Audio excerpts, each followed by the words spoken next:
ನಮಸ್ಕಾರ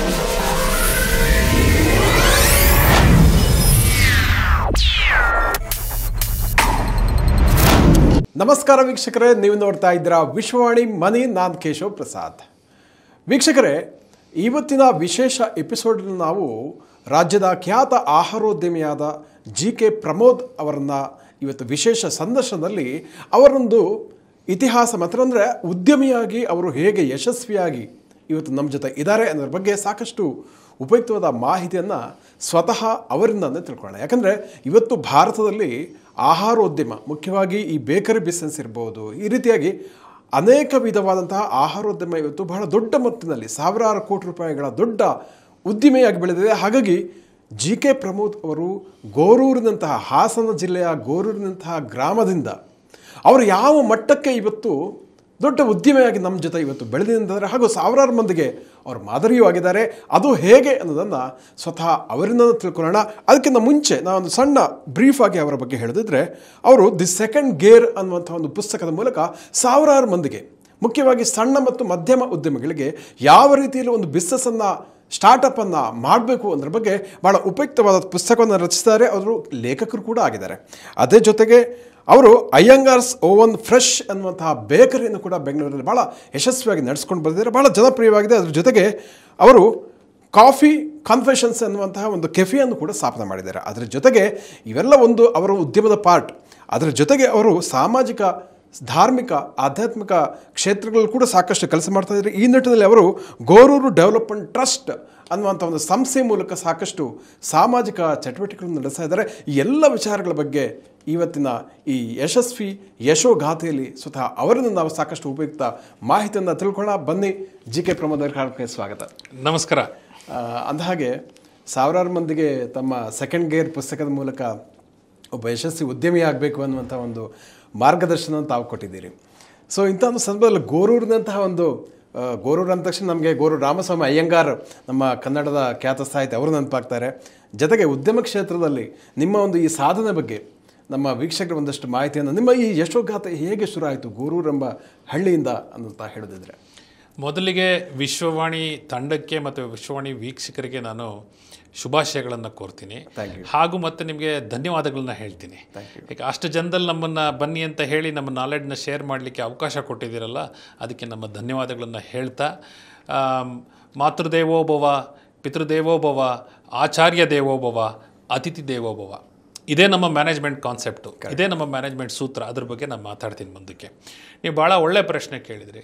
ನಾನು ಇಲ್ಲಿ ಮಾತಾಡೋಕ್ಕೆ ಹೊರಟಿರೋದೇನಂತಂದರೆ, ಯಶೋಗಾಥೆ ಅನ್ನೋ ಬದಲು ಬಿದ್ದರೂ ಏಳುವುದು ಹೇಗೆ, ಬಿದ್ದು ಏಳುವುದು ಹೇಗೆ. Okay, you fall down, that's okay, but how quickly you get up and run. Correct. ಅದು ನನ್ನ ಜರ್ನಿ ಬಗ್ಗೆ ನಾನು ಎಕ್ಸ್ಪ್ಲೇನ್ ಮಾಡಲಿಕ್ಕೆ ಇಷ್ಟಪಡ್ತೀನಿ.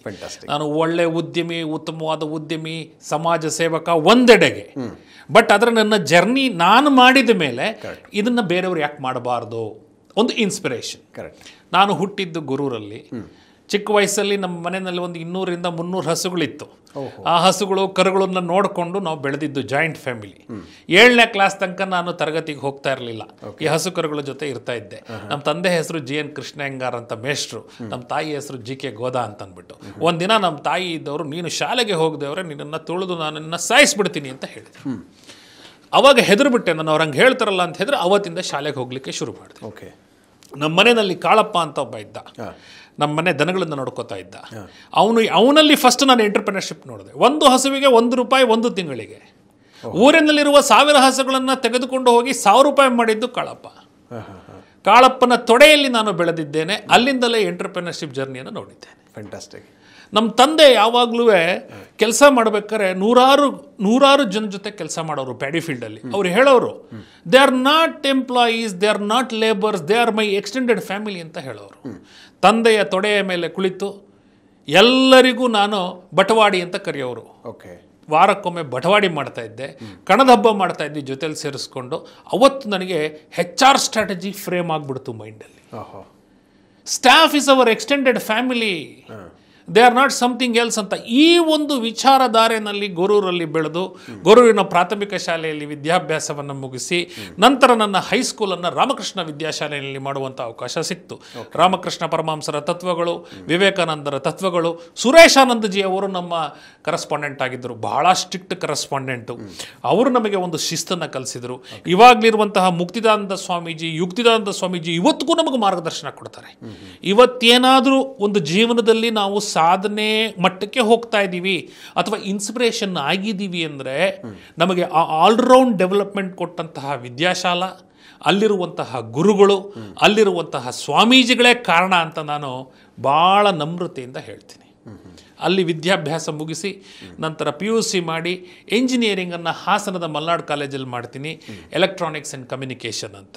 1993ನೇ ಇಸ್ವಿಯಲ್ಲಿ ನನ್ನ ಡಿಗ್ರಿ ಮುಗಿದುಬಿಡ್ತು. ಎಂಟರ್ಪ್ರೆನರ್ ಆಗಬೇಕು ಅಂತ ತಲೆಯಲ್ಲಿ ಒಂದು ಹುಳ ಬಂತು. ದೇಶ ಉದಾರೀಕರಣಕ್ಕೆ ಹೊರಳಿದಂಥ ಸಂದರ್ಭ ಅದು. ಅಬ್ಸಲ್ಯೂಟ್ಲಿ. ಟೆಲಿಕಮ್ಯುನಿಕೇಷನ್, ನೀವು ಭಾಳ ಚೆನ್ನಾಗಿ ಹೇಳಿದ್ರಿ, ಟೆಲಿಕಮ್ಯುನಿಕೇಷನ್ ರೆವಲ್ಯೂಷನ್ ಆಯಿತು.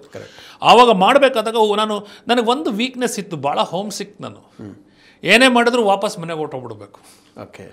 ಒಂಥರ ಅಮ್ಮನ ಮಡಿಲಲ್ಲಿ ಸೇರಿಬಿಡಬೇಕು, ತಂದೆ ಮಡಿಲಲ್ಲಿ ಸೇರಬೇಕು, ಭಾಳ ಕೊನೆ ಮಗ, ಪ್ರೀತಿಯಾಗಿ ಬೆಳೆಸಿದ್ರು, ಹೋಗ್ಬಿಡ್ಬೇಕು ಅಂತ. ಸೊ ಮತ್ತು ಊರಲ್ಲಿ ಫ್ರೆಂಡ್ಸ್ ಜಾಸ್ತಿ ನನಗೆ. ಊರಲ್ಲಿ ನಾವು ಅನೇಕ ಹವ್ಯಾಸಗಳು ಇಟ್ಕೊಂಡಿದ್ವಿ. ಸ್ನೇಹ ಸಂಗಮ್ ಯೂತ್ ಸೊಸೈಟಿ ಅಂತ ಸಮಾಜ ಸೇವೆ ಅವತ್ತಿಂದನೇ ಶುರು ಮಾಡಿದ್ವಿ. ಗುರುರಾಮ ಸ್ವಾಮಿಯವ್ರ ಪುಸ್ತಕಗಳನ್ನ ಇಟ್ಟಿದ್ವಿ, ಅವ್ರ ನಾಟಕಗಳನ್ನು ಮಾಡ್ತಾ ಇದ್ವಿ. ಆಮೇಲೆ ಕೊನೆಗೆ ಏನಾಯಿತು, ನಾನು ಇಂಜಿನಿಯರಿಂಗ್ ಮುಗಿಸಿದ ಮೇಲೆ ಬಿಸ್ನೆಸ್ ಶುರು ಮಾಡಬೇಕು ಅಂತ ಆಸೆ ಆಯಿತು. ಏನು ಬಿಸ್ನೆಸ್ ಶುರು ಮಾಡೋದು ಹಾಸನದಲ್ಲಿ? 1993ರಲ್ಲಿ ಎಲೆಕ್ಟ್ರಾನಿಕ್ಸ್ ಓದಿದಂಥ ಹುಡುಗ ಸಡನ್ನಾಗಿ ಆಟೋಮೊಬೈಲ್ ಸ್ಪೇರ್ ಪಾರ್ಟ್ಸ್ ಬಿಸ್ನೆಸ್ ಶುರು ಮಾಡೇ ಬಿಟ್ಟ. ಆಟೋಮೊಬೈಲ್ ಸ್ಪೇರ್ ಪಾರ್ಟ್ಸ್ ಶುರು ಮಾಡಲಿಕ್ಕೆ ನಮ್ಮ ತಂದೆ 8 ಲಕ್ಷದ ಕಾಲ್ಗೇಟ್ ಶೇರನ್ನು ಮಾರಿದ್ರು, ದುಡ್ಡನ್ನು ಕೊಟ್ಟರು. ನಮ್ಮ ಅಣ್ಣನ ಹತ್ರ ಸ್ವಲ್ಪ ಸಾಲ ತೆಗೆದು 10 ಲಕ್ಷ ಸಾಲ ಕೊಟ್ಟರು. 10 ಲಕ್ಷದ ಸಾಲದಲ್ಲಿ Pushpak automobiles, original spare parts, all original spare parts the districts of Hassan ಅಂತ ಒಂದು ದೊಡ್ಡ ಶೋರೂಮನ್ನು ಓಪನ್ ಮಾಡಿದೆ. ಒಳ್ಳೆ ವ್ಯಾಪಾರ ಮಾಡ್ತಾ ಇದ್ದೆ, ಒಳ್ಳೆ ಬಿಸ್ನೆಸ್ ಆಗೋದು. ಅದಾದರೂ ಸಹ ಮೈಂಡಿಗೆ ಯಾಕೋ ಕಿರಿಕಿರಿ. ಯಾಕೆ ಕಿರಿಕಿರಿ ಅಂತಂದರೆ, ವ್ಯಾಪಾರ ಚೆನ್ನಾಗಿದೆ, ಉದ್ಯಮ ಚೆನ್ನಾಗಿದೆ, ಆ ಉದ್ಯಮದಲ್ಲಿ ನಾನು ಇಂಟ್ರ್ಯಾಕ್ಟ್ ಮಾಡುತ್ತಿದ್ದಂತಹ ಸನ್ನಿವೇಶಗಳು, ಒಂದು ಎಕೋಸಿಸ್ಟಮು ನನಗೆ ಸರಿ ಆಗ್ತಾ ಇರಲಿಲ್ಲ. ನಾನು ಇದರಲ್ಲಿ ಯಾರನ್ನೂ ದೂಷಿಸಲ್ಲ. I was not fit for that business. I won't tell that business was not good. GK Pramod was not fit for that automobile spare part business. So ಇನ್ನೂ ಏನೋ ಒಂದು ಮಾಡಬೇಕು ಅನ್ನುವಂಥ ಒಂದು ತುಡಿತ ನಮ್ಮಲ್ಲಿ ಇತ್ತು. ತುಡಿತ ಏನು ಇತ್ತಿರಲಿಲ್ಲ ಅವತ್ತಿನ ದಿನ. ಅವತ್ತು ದುಃಖ ಇತ್ತು, ಡಿಪ್ರೆಷನ್ ಇತ್ತು. ವ್ಯಾಪಾರದಲ್ಲಿ 8 ಲಕ್ಷ ರೂಪಾಯಿ ದುಡ್ಡು ನಮ್ಮ ತಂದೆ ಹತ್ರ ತಂದಿದ್ದೀನಿ. 1993ನೇ ಇಸ್ವಿಯಲ್ಲಿ 23 ವರ್ಷದ ಯುವಕನ ಮೇಲೆ ನಂಬಿಕೆ ಹಣ ಹಾಕಿದ್ದಾರೆ. ಅದರಲ್ಲಿ ಅನುಭವ ಇಲ್ಲ, ಶುರು ಮಾಡಿದ್ದೀನಿ, ಇಷ್ಟ ಆಗ್ತಾ ಇಲ್ಲ. 2 ವರ್ಷ ಆಗೋಗಿದೆ, ಇಷ್ಟ ಆಗ್ತಾ ಇಲ್ಲ. I went into depression. Depression ಆದಮೇಲೆ ಒಂದು ದಿನ ನಮ್ಮ ತಂದೆ ಹೇಳಿದರು, ಜೀವನದಲ್ಲಿ ಏನು ಬೇಕಾದರೂ ಕಳ್ಕೋಬೋದು ಮಗುವೆ, don't lose your confidence. Correct. And if you want to close the business, you close the business ಅಂತ ಹೇಳಿದರು. ಬಿಸ್ನೆಸ್ ಕ್ಲೋಸ್ ಮಾಡಲಿಕ್ಕೆ ಶುರು ಮಾಡಿದ ಕೇಶವ್ಜಿ ಕೇಳಿದ ನನ್ನ ಕತೆನ. ಬಿಸ್ನೆಸ್ ಕ್ಲೋಸ್ ಮಾಡಲಿಕ್ಕೆ ಸ್ಪೇರ್ ಪಾರ್ಟ್ಸ್ನ ತಂದು ಬೆಂಗಳೂರಿನ ಮೂಲೆಗಳಲ್ಲಿ ಹುಡುಕಿದರೆ 100 ರೂಪಾಯಿ ಸ್ಪೇರ್ ಪಾರ್ಟ್ನ 10 ರೂಪಾಯಿ ಕೇಳ್ತಾರೆ. 10 ರೂಪಾಯಿಗೆ ಇಟ್ಟೋಗು ಅಂತಾರೆ, ಕ್ರೆಡಿಟ್ ಕೊಡು ಅಂತಾರೆ. ಅಲ್ಲದೆ ಕೊನೆಗೆ ಯೋಚನೆ ಮಾಡಿದೆ, ಇವ್ರ ಹತ್ರ ಯಾಕೆ ಬಂದು ಅಲಿಬೇಕು ಅಂತ. ನಮ್ಮ ಊರಲ್ಲಿ ಒಂದು ನನ್ನ ಸ್ನೇಹಿತ ಆಟೋಮೊಬೈಲ್ ಡಿಪ್ಲೊಮಾ ಮಾಡಿದ್ದ, ಅವನು ಊರಲ್ಲಿ ಒಂದು ಮೆಕ್ಯಾನಿಕಲ್ ಶಾಪ್ ಹಾಕೋ, ನಾನೇ ನಿಮಗೆ ಸ್ಪೇರ್ ಪಾರ್ಟ್ಸ್ ಕೊಡ್ತೀನಿ ಅಂತ ಹೇಳಿದೆ. ತಗೊಂಡ 1 ವರ್ಷದಲ್ಲಿ ನಾನು ಹಣವನ್ನು ತೀರಿಸ್ತೀನಿ ಅಂತ ಒಂದು ಅಗ್ರಿಮೆಂಟ್ ಆಯಿತು. 10 ಲಕ್ಷದ ವಹಿವಾಟು ಅವನಿಗೆ ಕೊಟ್ಟೆ. 10 ಲಕ್ಷ ನನಗೆ ಬರದೇ ಹೋದ್ರು ಸಹ 8 ಲಕ್ಷದಷ್ಟು ರಿಕವರ್ ಮಾಡಿದೆ. ಅವನೊಬ್ಬ ಉದ್ಯಮಿಯಾಗಿ ಇವತ್ತು ಊರಿನಲ್ಲಿ ದೊಡ್ಡದಾಗಿ ಬೆಳೆದಿದ್ದಾನೆ. ಜೀವನದಲ್ಲಿ 2 ಪಾಠ ಕಲಿತೆ. Closing a business is tougher than opening a business. ಬಿಸ್ನೆಸ್ನ ಓಪನ್ ಮಾಡೋದು ಸುಲಭ, ಕ್ಲೋಸ್ ಮಾಡೋದು ಬಹಳ ಕಷ್ಟ. ನಮಗೆ ಕಷ್ಟ ಬಂದಾಗಲೂ ಬೇರೆಯವರ ಕಷ್ಟದಲ್ಲಿ ಸಹಾಯ ಮಾಡಿದರೆ ಅದೇ ಜೀವನದ ಒಂದು ಮಜಾ. ಈಗ ನನ್ನ ಕಷ್ಟದಲ್ಲಿ ನನ್ನ ಸ್ನೇಹಿತ ಇವತ್ತಿನ ದಿನ ಡಿಸ್ಟ್ರಿಕ್ಟಲ್ಲಿ ಒಂದು ಒಳ್ಳೆ ಡೀಲರ್ ಆಗಿ ಬೆಳೆದಿಯಾನೆ ಅಂದರೆ ಅದರಲ್ಲಿ ನನಗೆ ಮಜಾ ಅನ್ನ ಚಾಹಿಯೇ. ಖುಷಿ ಸಿಗುತ್ತೆ, ತುಂಬ ಖುಷಿ ಸಿಗುತ್ತೆ, ತುಂಬ ಖುಷಿ ಸಿಗುತ್ತೆ. This is non tangible, it is not tangible. Okay fine, ಇದಾಯಿತು, ಅಂಗಡಿ ಕ್ಲೋಸ್ ಆಯಿತು. ಒಂದು ವಿಂಡೋ ಕ್ಲೋಸ್ ಮಾಡಿದ್ರೆ ದೇವ್ರು ಇನ್ನೊಂದು ವಿಂಡೋ ಕೊಟ್ಬಿಡ್ತಾನೆ. ನಿಮ್ಮ ಲೈಫಲ್ಲೂ ಹಾಗೆ ಆಯಿತು, ಎಲ್ಲರ ಲೈಫಲ್ಲೂ ಆಗಿರುತ್ತೆ, ನಿಮ್ಮ ಲೈಫಲ್ಲೂ ಆಗಿರುತ್ತೆ. One window closes, another window open. Correct. Business close ಆಯಿತು, ಭಾಳ ಸಂಗಾತಿ ಬಂದ್ಲು, ಶುಭಾ HS, ಹಾಸನ್ ಬೇಕರಿಯವರ ಸಂಪತ್ ಅಯ್ಯಂಗಾರರ ಮಗಳು. ನನಗೆ ಅವಳಿಗೆ ಪ್ರೀತಿ ಅಂಕುರ ಆಯಿತು. ಪ್ರೀತಿ ಮಾಡಿದ್ವಿ, ಲವ್ ಮಾಡಿಬಿಟ್ವಿ. ದುಡ್ಡಿಲ್ಲ, ಮದುವೆ ಆಗೋಕ್ಕಾಗಲ್ಲ. ಆಮೇಲೆ ರಿಯಲೈಸ್ ಆಯಿತು, ದುಡ್ಡಿಲ್ದವ್ರು ಮದುವೆ ಆಗೋಕ್ಕಾಗಲ್ಲ ಅಂತ ರಿಯಲೈಸ್ ಆಯಿತು. ಅಲ್ಲಿಂದ ಹಳ್ಳಿ ಹುಡುಗ ಚಿನ್ನಾರಿ ಮುತ್ತ ಬೆಂಗಳೂರಿಗೆ ಬಂದರು. ಬೆಂಗಳೂರಿಗೆ 1995ರಲ್ಲಿ ಬೆಂಗಳೂರಿಗೆ ಬಂದೆ. 1 ವರ್ಷ ಕೆಲಸ ಹುಡುಕ್ದೆ. ಇಂಟರ್ವ್ಯೂಗೆ ಹೋಗೋಕೆ ಗೊತ್ತಿಲ್ಲ, ಡ್ರೆಸ್ ಕೋಡ್ ಮಾಡೋಕ್ಕೆ ಗೊತ್ತಿಲ್ಲ, ಅಪ್ರೋಚ್ ಮಾಡೋಕ್ಕೆ ಗೊತ್ತಿಲ್ಲ, ಇಂಟರ್ವ್ಯೂ ಸ್ಕಿಲ್ ಗೊತ್ತಿಲ್ಲ. ತಲೆ ಕೆಟ್ಟೋಯ್ತು. ಜಾಬ್ ಹಂಟಿಂಗ್ ಅಂತ ಕನ್ನಡ ಪ್ರಭದಲ್ಲಿ ಅವಾಗ ನಮ್ಮ ಶಾಮಣ್ಣ ಅವರಿದ್ದರು. ಕನ್ನಡ ಪ್ರಭದಲ್ಲಿ ಒಂದು ಆರ್ಟಿಕಲ್ ಬರೆದೆ. ಗೊರೂರ್ ಕೆ ಪ್ರಮೋದ್ ಫೇಮಸ್ ಆಗ್ಬಿಟ್ಟ. ಆರ್ಟಿಕಲ್ ಬರೆದು ಹಣ ಇಲ್ಲ ಫೇಮಸ್ ಆದೆ, ಜೀವನದಲ್ಲಿ ಇನ್ನೊಂದು ಪಾಠ ಕಲಿತೆ, ಹಣವಿಲ್ಲದೆ ಫೇಮಸ್ ಆಗುವುದು ಯಾವುದಕ್ಕೂ ಪ್ರಯೋಜನವಿಲ್ಲವಯ್ಯ. ಓಕೆ. ಅದಾದಮೇಲೆ 1 ವರ್ಷ ಆದಮೇಲೆ ನನಗೆ ಬೈನರಿ ಸಿಸ್ಟಮ್ಸ್ ನನ್ನ ಸಂಸ್ಥೆಯಲ್ಲಿ 2,500 ರೂಪಾಯಿಗೆ ಕೆಲಸ ಕೊಟ್ಟರು. ಆಪಲ್ ಮ್ಯಾಕಿಂತೋಶ್ ಬೆಂಗಳೂರಿನಲ್ಲಿ 100 ಕಿಲೋಮೀಟರ್ ಓಡಾಡಿ ಆಪಲ್ ಕಂಪ್ಯೂಟರ್ಸ್ನ ವ್ಯಾಪಾರ ಮಾಡುವಂತಹದ್ದು. ಅಲ್ಲಿ ವ್ಯಾಪಾರ ಮಾಡಿ ಅಲ್ಲಿಂದ ನಾನು ಸಕ್ಸಸ್ ಆಗಿ ಆಪಲ್ ಕಂಪ್ಯೂಟರ್ಸ್ನ ಸೇಲ್ ಮಾಡಿ ಸಕ್ಸಸ್ ಆಗಿ 1997ನೇ ಇಸ್ವಿನಲ್ಲಿ ನನಗೆ ABCD ಆಫ್ ಸೇಲ್ಸ್ ಆ ಸಂಸ್ಥೆ ನನಗೆ ಹೇಳ್ಕೊಡ್ತು. ಹರೀಶ್ ಶೆಟ್ಟರು ನನ್ನ ಜೀವನದಲ್ಲಿ ಉತ್ತಮವಾದ ಒಂದು ಇನ್ಫ್ಲೂಯೆನ್ಸ್ ಮಾಡಿದರು. ಅಲ್ಲಿ ಶ್ರೀಧರ್ ಅಂತ ಮ್ಯಾನೇಜರ್ ಇದ್ದರು, ಅವರು ನಮಗೆ ಸಪೋರ್ಟ್ ಮಾಡಿದರು. ಅಲ್ಲಿಂದ ನಾನು IDC ಇಂಟರ್ನ್ಯಾಷನಲ್ ಡೇಟಾ ಕಾರ್ಪೊರೇಷನ್ ಅಂತ ಒಂದು ಕಂಪ್ನಿಗೆ ಬಂದೆ. ಆಲ್ ಓವರ್ ಇಂಡಿಯಾ ಅದು ಬಿಸ್ನೆಸ್ ಹೆಡ್ ಆಗಿ ಕೆಲಸ ಮಾಡಿದೆ. ಅದಾದ ನಂತರ ನೆಕ್ಸ್ಟು ನಾನು ಸಾಫ್ಟ್ವೇರ್ ಉದ್ಯಮಕ್ಕೆ ಬರಬೇಕು ಅಂತಂದ್ಬಿಟ್ಟು ಕ್ಷೇಮ ಟೆಕ್ನಾಲಜೀಸಲ್ಲಿ 2000 ಇಸ್ವಿನಲ್ಲಿ ನಾನು ಕ್ಷೇಮ ಟೆಕ್ನಾಲಜಿಗೆ ಕೆಲಸ ಸೇರಿಕೊಂಡೆ. To develop the business for Kshema in the Scandinavian countries, Sweden, Denmark, ನಾರ್ವೆಯಿಂದ ಬಿಸ್ನೆಸ್ ತರಬೇಕು ಅಂತ ಒಂದು ಬಿಸ್ನೆಸ್ ಸೇರಿಕೊಂಡೆ. ಅಲ್ಲೂ ಕೆಲಸ ಮಾಡಿ ಅನೇಕ ಕಂಪ್ನಿಗಳ ಜೊತೆ ಟೈಅಪ್ ಮಾಡಿ ಕೆಲಸ ಮಾಡ್ತಾ ಇದ್ದೆ. 2000ರಲ್ಲಿ ರಿಸಿಷನ್ ಆಯಿತು. It was the recession in 2000. Recession ಬಂದಾಗ ಎಲ್ಲ ವ್ಯಾಪಾರಗಳು ಡೌನ್ ಆಯಿತು. ಡೌನ್ ಆದಾಗ ಸಂಸ್ಥೆ ಏನು ಯೋಚನೆ ಮಾಡ್ತದೆ? ಸಂಸ್ಥೆಯಲ್ಲಿ 400 ಜನ ಇದ್ದಾರೆ. 400 ಜನ ಉಳಿಲಿಕ್ಕೆ 10 ಜನ ಹೋಗಬೇಕು. 10 ಜನ ಜಾಸ್ತಿ ಸಂಬಳ ಬರೋರು ಹೋದರೆ 400 ಜನ ಉಳಿಬೋದು. ಸಂಸ್ಥೆ ಒಂದು ತೀರ್ಮಾನ ತಗೊಳ್ತು. ಏನು ತೀರ್ಮಾನ ತಗೊಳ್ತು? ಸೋಮವಾರ ಆಫೀಸ್ಗೆ ಹೋದೆ. ನನ್ನ ಬೆಂಚ್ ಮೇಲೆ ಒಂದು ಪಿಂಕ್ ಸ್ಲಿಪ್ ಇದೆ. ಪಿಂಕ್ ಸ್ಲಿಪ್ ಅಂದರೆ ಅರ್ಥ you are not required for the job. Correct. You are not required for the job. ಹೋದೆ ಸೋಮವಾರ, ರಿವ್ಯೂ ಮೀಟಿಂಗ್ ಆಗೋ ಬದಲು ಪಿಂಕ್ ಸ್ಲಿಪ್ ಇತ್ತು. ಪಿಂಕ್ ಸ್ಲಿಪ್ ನೋಡಿದೆ, you are not required for the job. 2000ನೇ ಇಸ್ವಿನಲ್ಲಿ ಭಾರತದಲ್ಲಿ ಒಬ್ಬ ಗಂಡಸು ಕೆಲಸ ಇಲ್ಲ ಅಂದರೆ ಏನ್ರಿ ಅರ್ಥ? ಅರ್ಥಗಳು ಬೇರೆ ಬೇರೆ ಇದೆ, ಅದನ್ನ ಹೇಳಲಿಕ್ಕೆ ಇಷ್ಟಪಡಲ್ಲ. ಭಾಳ ಬೇಜಾರಾಯಿತು. ಸ್ಲಿಪ್ನ ತೊಗೊಂಡೆ, ಭಾಳ ನೋವಾಯಿತು. ಎಲ್ಲ ನನ್ನ ಕೊಲೀಗ್ಸ್ ಬಂದರು, GK ಪ್ರಮೋದ್ ನೀವು ಇಷ್ಟು ಹಾರ್ಡ್ ವರ್ಕಿಂಗು ಇಷ್ಟು. ನಾನು ಹೇಳಿದೆ no problem. If 400 people head has to be saved, some has to be chopped. I don't have any hard feelings against anybody. ಯಾರ ಮೇಲೂ ನನಗೆ ಹಾರ್ಡ್ ಫೀಲಿಂಗ್ಸ್ ಇಲ್ಲ ಅಂತ ಹೇಳಿ ಸ್ಲಿಪ್ನ ತಗೊಂಡು ದುಃಖವಾಗಿ ಮನೆಗೆ ಬಂದೆ. ಫಾರ್ಚುನೇಟ್ಲಿ ನನ್ನ ಹೆಂಡತಿ ನನಗಿಂತ ಗಟ್ಟಿ, ಶುಭ. ನನಗೆ 1 ವರ್ಷದ ಮಗು ಇದ್ದ ಆದಿತ್ಯ. ಅವಾಗ ಪರವಾಗಿಲ್ಲ ರೀ, ಇನ್ನೊಂದು ಹನಿಮೂನ್ ಹೋಗೋಣ ಅಂತಂದರು.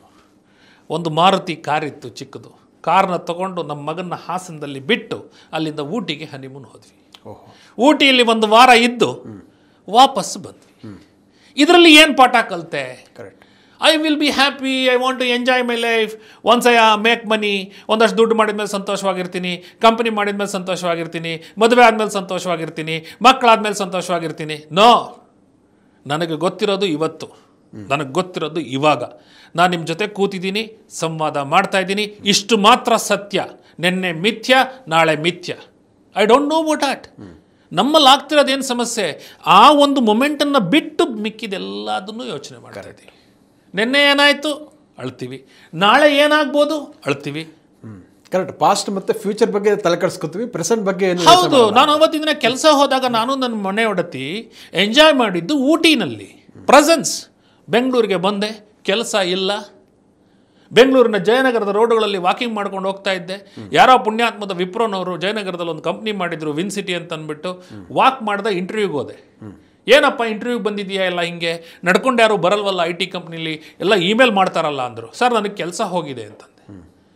ಭಾಳ ಫ್ರ್ಯಾಂಕಾಗಿ ಹೇಳ್ತಿದೆಯಲ್ಲ ಅಂದರು. ಸರ್ ಸತ್ಯ ಒಂದೇ ಉಳಿಯೋದು, ಸತ್ಯನ ಕವರ್ ಮಾಡಲಿಕ್ಕೆ 108 ಕವರ್ ಮಾಡಬೇಕು. ನನಗೆ ಕೆಲಸ ಹೋಗಿದೆ ಅಂದರೆ ಕೆಲಸ ಕೊಟ್ಟರು ವಿನ್ಸಿಟಿ ಸಂಸ್ಥೆಯಲ್ಲಿ.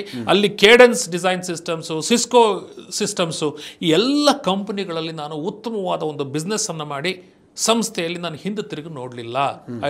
I grew the company to the next level. ಅದಾದ ಮೇಲೆ 2001ರಲ್ಲಿ ನನಗೆ ತೈವಾನಿಂದ ಕರೆ ಬರ್ತದೆ. ತೈವಾನಲ್ಲಿ ಒಂದು ಇಂಡಿಯನ್ ಸಾಫ್ಟ್ವೇರ್ ಕಂಪ್ನಿ ಎಸ್ಟಾಬ್ಲಿಷ್ ಮಾಡಬೇಕು ಕಂಟ್ರಿ ಮ್ಯಾನೇಜರ್ ಆಗಿ ಅಂತ ಒಂದು ಕರೆ ಬರ್ತದೆ. ಒಳ್ಳೆ ಆಫರ್ ಬಂತು. ಒಳ್ಳೆ ಆಫರ್ ಅಂತ ನನಗೆ, ನನ್ನ ಬಾಸ್ಗೆ ಒಳ್ಳೆ ಆಫರ್ ಅಲ್ಲ ಅಂತ. ಅವ್ರು ಕರೆದ್ರು, ನೀನು ತೈವಾನ್ಗೆ ಹೋಗ್ತಿದೀಯಾ, ಏನಪ್ಪ ಮರಯ ನೀನು ಹುಚ್ಚ ಅಂದರು. ಹೌದು ಸರ್, ನಾನು ಹುಚ್ಚ, ಅದಕ್ಕೆ ನಾನು ಇಲ್ಲಿ ಇರೋಲ್ಲ, ನಾನು ತೈವಾನ್ಗೆ ಹೋಗ್ತಾ ಇದ್ದೀನಿ ಅಂತ ಹೇಳಿದೆ. ತೈವಾನ್ಗೆ ಹೋದೆ, ನನ್ನ ಮನೆಯವ್ಳನ್ನ ಅಲ್ಲಿ ಕರ್ಕೊಂಡೋದೆ, ನನ್ನ ಮಗನ್ನೂ ತೈವಾನ್ ಶಾಲೆಗೆ ಸೇರಿಸ್ದೆ. ಅಲ್ಲಿ ನಾನು I started building relationship with the Taiwanese people. Fortune 500 ಕಂಪ್ನೀಸಲ್ಲಿ ಸೆಮಿಕಂಡಕ್ಟರ್ ಮ್ಯಾನುಫ್ಯಾಕ್ಚರಿಂಗ್ ಕಂಪ್ನಿನಲ್ಲಿ Taiwan semiconductor manufacturing company, TMC, UMC ಕಂಪ್ನಿಗಳು ಯಾವ ರೀತಿ ಇರುತ್ತೆ, ಎಷ್ಟು ಎಕರೆನಲ್ಲಿ ಕಂಪ್ನಿ ಮಾಡ್ಬೋದು, ಎಷ್ಟು ದೊಡ್ಡದಾಗಿ ಕಂಪ್ನಿಗಳನ್ನು ಮಾಡ್ಬೋದು ಅನ್ನೋ ಒಂದು ಡ್ರೀಮ್ ಅಲ್ಲಿ ಡೆವಲಪ್ ಆಯಿತು. Art of building body language, art of building relationship important ಅಂತ ಅರ್ಥ ಆಯಿತು. ಸೊ ಅಂದರೆ ಅಲ್ಲಿ ಆವಾಗಲೇ ಅದು ಅಷ್ಟು ಮೆಚ್ಯೂರ್ ಆಗಿತ್ತು ಸೆಮಿಕಂಡಕ್ಟರ್ ಇಂಡಸ್ಟ್ರಿ. ತುಂಬ ಮೆಚೂರ್ಡ್ ಆಗಿರುವಂತಹ ಇಂಡಸ್ಟ್ರಿ ತೈವಾನು. ಈಗಲೂ ಅವ್ರನ್ನ ಬೀಟ್ ಮಾಡೋ ಯಾರೂ ಇಲ್ಲ ಅನ್ನೋ ಅಷ್ಟು. ನೀವು ಪ್ರಪಂಚದ ಯಾವುದೇ ಒಂದು ಪ್ರಾಡಕ್ಟ್, ಒಳ್ಳೆ ಪ್ರಾಡಕ್ಟ್ ಮ್ಯಾನುಫ್ಯಾಕ್ಚರ್ ಆಗಬೇಕು ಅಂದರೆ ತೈವಾನಲ್ಲಿ. ಸೊ ಅಂದರೆ ಅಲ್ಲಿ ಆ ಥರದ ಕಲ್ಚರ್ ಕಲ್ಟಿವೇಟ್ ಆಗಿತ್ತು ಮುಂಚೆನೆ. ನಮಗೆ ಇಲ್ಲಿ ರೋಡಲ್ಲಿ ಹೋದರೆ ಸಂತೆನಲ್ಲಿ ತರಕಾರಿ ಸಿಗುತ್ತಲ್ಲ, ಅಲ್ಲಿ ತೈಪೆನಲ್ಲಿ ಬಡೇಲು ಅಂತ ಇದೆ. ಅಲ್ಲಿ ನಿಮಗೆ ಲ್ಯಾಪ್ಟಾಪು, ಮೆಮೊರಿ ಚಿಪ್ಸು, ಕ್ಯಾಮರಾಸು, ಯಾವ ಟೆಕ್ನಾಲಜಿ ಬೈ ಸರ್ವೈವೆಲೆನ್ಸ್ ಕ್ಯಾಮರಾಸು ಇಲ್ಲಿ ಸಂತೆಯಲ್ಲಿ ಹೇಗಿರುತ್ತದೋ ಅಲ್ಲಿಗಿಂತ ಮುಂಚೆ ಅಲ್ಲಿರ್ತದೆ. ಸೊ ಅಂತ ಒಂದು ಟೆಕ್ನಿಕಲ್ ಕ್ಯಾಪಿಟಲ್ಗೆ ನೀವು ಹೋದ್ರಿ. ಟೆಕ್ನಿಕಲ್ ಕ್ಯಾಪಿಟಲ್ಗೆ ಹೋದರೆ ಲ್ಯಾಂಗ್ವೇಜ್ ಗೊತ್ತಿಲ್ಲ. Oh, because they speak Taiwanese and Chinese. ಹಾಂ. So how do I build relationship? Correct. ನನ್ನ ಮನೆಯವರು ಚೈನೀಸ್ ಕಲೀಲಿಕ್ಕೆ ಹೇಳಿದ್ಲು, ನಾವು ಶಾಲೆಗೆ ಸೇರಿದೆ, ಅದು ಕಲೀಲಿಕ್ಕೆ ಆಗ್ತಾ ಇರಲಿಲ್ಲ. Then I realised that is not the way to do business. Build partners. I built local partners who can speak Taiwanese very well. I told them that you trust me. They trusted me. They built the relationship with the company and they got us the business. Fantastic. I realized body language is very important. Attitude is very important.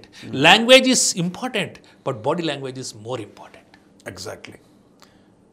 ಅದು ಮಾಡಿ ಕೊನೆಗೆ ಅಲ್ಲಿ ನಮ್ಮ ಸಂಸ್ಥೆಯನ್ನು ಬೆಳೆಸಿ ದೊಡ್ಡ ಮಟ್ಟಕ್ಕೆ ತಗೊಬಂದು ಎಂಬೆಡೆಡ್ ಸಾಫ್ಟ್ವೇರ್ ಸರ್ವಿಸಸ್ ಅಂತ ಏನು ಹೇಳ್ತೀವಿ ಇವತ್ತು, ಮೊಬೈಲ್ ಚಿಪ್ಸೆಟ್ಟಲ್ಲಿರುವಂತಹ ಸಾಫ್ಟ್ವೇರ್ ಇರ್ಬೋದು, ಡಿಜಿಟಲ್ ಸೈನೇಜ್ ಸಾಫ್ಟ್ವೇರ್ ಇರ್ಬೋದು, ಅದನ್ನು ಮಾಡಿ ಕಂಪ್ನಿ ಮಾಡಿದ್ವಿ. ಇದರಾದರೆ ಇದು ಎಂಟ್ರಪ್ರಿನರ್ಶಿಪ್ ಅನ್ನೋದು ತಲೆಯಲ್ಲಿ ಒಂದು ಟಿಕ್ಕ ಅಂತ ಹೊಡಿತಾ ಇತ್ತು. ಕರೆಕ್ಟ್. ನಮ್ಮ ಮನೆಯವರು ಒಂದು ದಿನ ಹೇಳಿದರು, either you stop talking entrepreneurship or start doing entrepreneurship. ಇಲ್ಲ ಮಾತಾಡೋದು ನಿಲ್ಲಿಸು, ಇಲ್ಲ ಮಾಡಲು ಶುರು ಮಾಡು ಅಂತ. 2006ರಲ್ಲಿ Indu Soft, okay, YINDUSOFT, Indu ಅಂದರೆ ಚೈನೀಸಲ್ಲಿ ಇಂಡಿಯಾ ಅಂತ, Indu Soft Technology Private Limited ಅಂತ ಒಂದು ಪ್ರೈವೇಟ್ ಲಿಮಿಟೆಡ್ ಕಂಪನಿಯನ್ನು ನಾನು ನನ್ನ ಮನೆಯವರು ಹುಟ್ಟಾಕಿದ್ವಿ ಅಲ್ಲಿ ತೈವಾನಲ್ಲಿ. ಓಕೆ. ಅದರದ್ದು ಸಾಫ್ಟ್ವೇರ್ ಡೆವಲಪ್ಮೆಂಟ್ ಸೆಂಟರ್ ಬಂದು ಬ್ಯಾಂಗ್ಳೂರು, ಅದರದ್ದು ಬಿಸ್ನೆಸ್ ಡೆವಲಪ್ಮೆಂಟ್ ಸೆಂಟರ್ ಬಂದು ತೈವಾನು. ಅಲ್ಲಿಂದ ನೆಕ್ಸ್ಟ್ ಸಿಂಗಾಪುರಲ್ಲಿ ಆಫೀಸ್ ಮಾಡಿದ್ವಿ, ನೆಕ್ಸ್ಟ್ ಕೊರಿಯಾನಲ್ಲಿ ಆಫೀಸ್ ಮಾಡಿದ್ವಿ. ಒಂದು MNC ಮಾಡಿಬಿಟ್ಟಿದ್ರ? MNC ಆಗಲಿಲ್ಲ.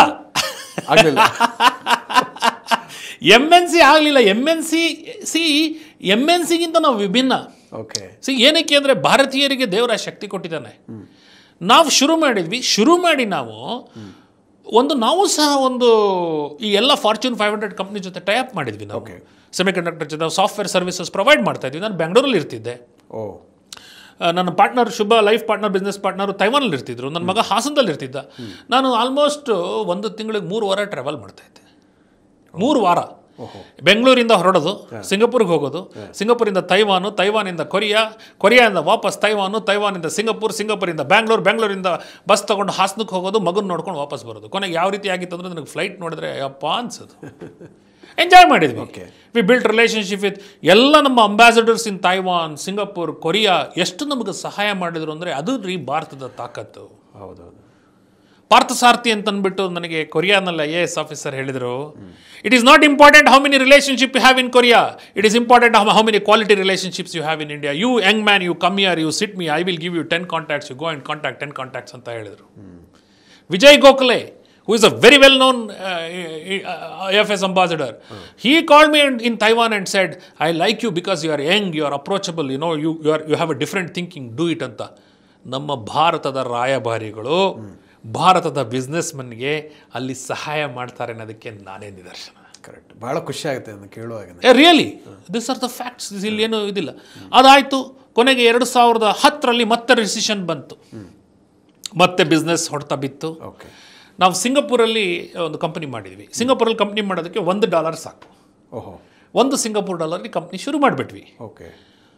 ಮತ್ತೆ ಸ್ಯಾಲ್ರಿ ಕೊಡಬೇಕು ಅಂದ್ರೆ ಅವ್ರು ಹೇಳ್ತಾರೆ, ಇಲ್ಲ ನೀವು $100,000 ಸಿಂಗಾಪುರ್ ಬ್ಯಾಂಕಲ್ಲಿ ಡೆಪಾಸಿಟ್ ಮಾಡಬೇಕು ಅಂತ. ಎಲ್ಲಿಂದ ತರ್ತೀರಿ? ಮತ್ತೆ ನಮ್ಮ ಕಂಪನಿಯವರು ಹೋಗಿ TSMC ಜೊತೆ ಮಾತಾಡಿ, ಸರ್ ನಮ್ಗೆ ಅಲ್ಲಿ ದುಡ್ಡು ಕೇಳ್ತಾ ಇದ್ದಾರೆ, 1 ವರ್ಷ ನಮಗೆ ಟೋಟಲ್ ಆರ್ಡರ್ನ ಡಿಸ್ಕೌಂಟ್ ಮಾಡಿ ಕೊಡಿ ಅಂತ ಹೇಳಿದ್ವಿ. ಅವರು ಡಿಸ್ಕೌಂಟ್ ಮಾಡಿ ಕೊಟ್ಟರು. ಅದರಲ್ಲಿ ಇಲ್ಲಿ ದುಡ್ಡನ್ನು ಕಟ್ವಿ. ಅಂದ್ರೆ ಅರ್ಥ ಏನು? ಇನ್ನೊಂದು ಪಾಠ ಕಲಿತೆ. Having good relationship with vendors are very important. Chemistry, relationship ಆಯಿತು. 2010ರಲ್ಲಿ ರಿಸಿಷನ್ ಆಯಿತು. ರಿಸಿಷನ್ ಆದಾಗ ನೋಡಿದರೆ ಕಂಪನಿಯ ಬ್ಯಾಲೆನ್ಸ್ ಶೀಟ್ OD ನಾನು ಸ್ಟೇಟ್ ಬ್ಯಾಂಕ್ ಆಫ್ ಇಂಡಿಯಾನಲ್ಲಿ ವ್ಯವಹಾರ ಮಾಡ್ತಾ ಇದ್ದೆ. ಸ್ಟೇಟ್ ಬ್ಯಾಂಕ್ ಆಫ್ ಇಂಡಿಯಾ ಸಿಂಗಪೂರಲ್ಲಿ ನಮ್ದು ಅಕೌಂಟ್ ಇತ್ತು. ಸ್ಟೇಟ್ ಬ್ಯಾಂಕ್ ಆಫ್ ಇಂಡಿಯಾ ಬ್ಯಾಂಗ್ಳೂರಲ್ಲಿ ಅಕೌಂಟ್ ಇತ್ತು. ಓಡಿ ನೋಡಿದಾಗ 90 ಲಕ್ಷದ ಸಾಲ ಇಂದು ಸಾಫ್ಟ್ ಮೇಲೆ. ಕಂಪನಿ ಮುಂದಕ್ಕೆ ಹೋಗ್ಬೇಕಾ, ಹಿಂದಕ್ಕೆ ಬರಬೇಕಾ, ಸಾಲ ತರಬೇಕಾ, ಬೇರೆಯವ್ರಿಗೆ ಮಾರಬೇಕಾ, ಗೊಂದಲ. ಕರೆಕ್ಟ್.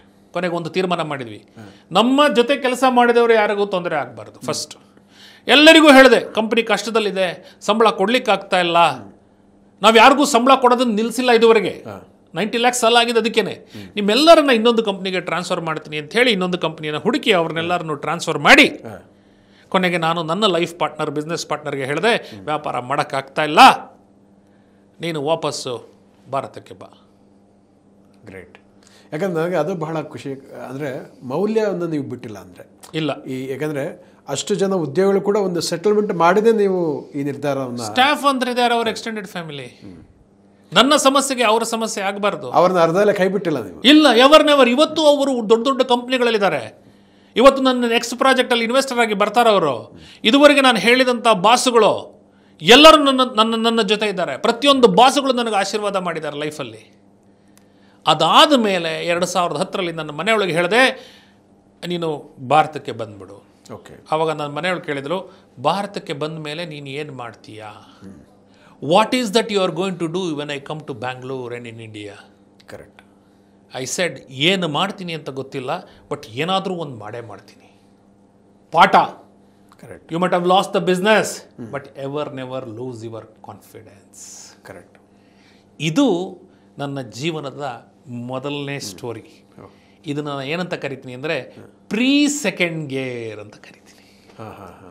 ಸೆಕೆಂಡ್ ಗೇರ್ ಹುಟ್ಟು ಹಾಕುವುದಕ್ಕಿಂತ ಮುಂಚೆ ನಡೆದ ಒಂದು ಜೀವನದ ಫಸ್ಟ್ ಗೇರೋ, ನ್ಯೂಟ್ರಲ್ಲೋ ಇದು ನನ್ನ ಜೀವನದ ಒಂದು ಹಂತ.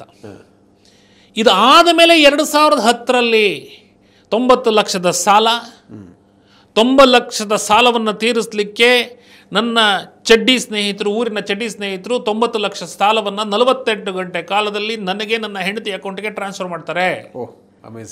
ಆ ಹಣವನ್ನು ತೆಗೆದು ನಾನು SBIಗೆ ಟ್ರಾನ್ಸ್ಫರ್ ಮಾಡ್ತೀನಿ.